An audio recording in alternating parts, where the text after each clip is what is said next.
আসছে 3:35।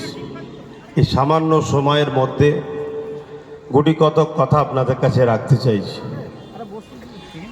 নিশ্চয়ই আপনারা জানেন আজকে 26শে জানুয়ারি।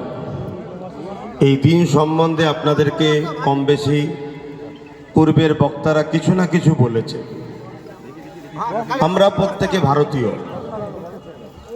আমাদের ভাষা আলাদা হতে পারে, ধর্ম যার যার পছন্দ আলাদা হতে পারে, কিন্তু আমরা ভারতের বসবাসকারী নাগরিক, আমরা প্রত্যেকে ভারতীয়।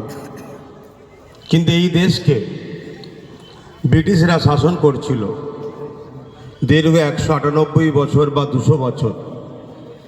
সেই ব্রিটিশদের হাত থেকে এই দেশকে উদ্ধার করার জন্য, ভারতবর্ষকে আজাদ করার জন্য, তাদের স্বৈরাচারী মনোভাব, তাদের অত্যাচারের হাত থেকে এই দেশকে বাঁচাবার জন্য ভারতীয়রা যে সংগ্রাম করেছে ব্রিটিশদের বিরুদ্ধে, যে আত্মবলিদান দিয়েছে, সে বিষয় নিয়েও সংক্ষেপে আলোচনা হয়েছে।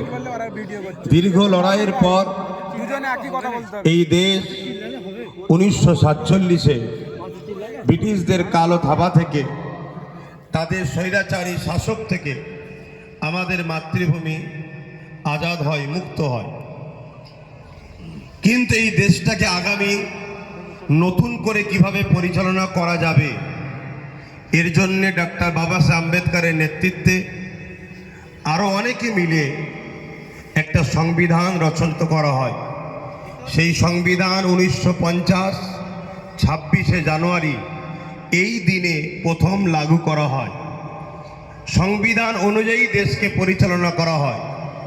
সেই হিসাবে এই 26শে জানুয়ারি এই দিনটা আমাদের কাছে প্রজাতন্ত্র দিবস। এই দিন ভারতের নাগরিক আগামী দিন কিভাবে ভারতবর্ষে জাতি ধর্ম বর্ণ নির্বিশেষে সবাই তাদের জীবনযাপন, ধর্মীয় স্বাধীনতা, বাক স্বাধীনতা, কালচার, সর্ব বিষয়ে তারা কিভাবে চলবে, এর একটা গাইডলাইন তৈরি করা হয়, যেটা বাবা সাহেব আম্বেদকরের নেতৃত্বে আরও অনেকে মিলে এই সংবিধান তৈরি করেছিল। আজকের সেই দিন ৭৬তম আমরা সেই প্রজাতন্ত্র দিবস উদযাপন করছি।